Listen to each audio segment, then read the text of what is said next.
కరుడుగట్టిన ఉగ్రవాది హఫీజ్ సయీద్ను పాకిస్తాన్ ఎట్టకేలకు నిర్బంధించింది.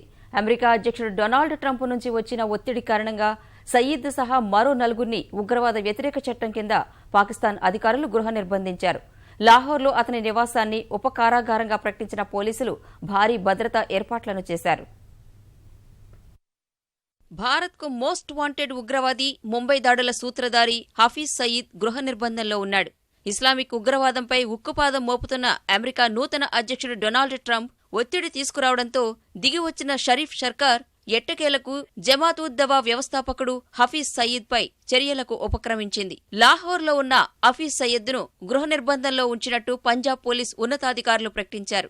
అతనితో పాటు మరో 4గురిని నిర్బంధించారు. సయీద్ నివాసాన్నే ఓ ఉప కారాగారంగా మార్చిన పోలీసులు భారీ భద్రతను ఏర్పాటు చేశారు. పెద్ద సంఖ్యలో పోలీస్ బలగాలను మోహరించారు. భవనంపై పార్టీ జెండాను తొలగించి పాకిస్తాన్ జాతీయ జెండాను ఎగరేశారు.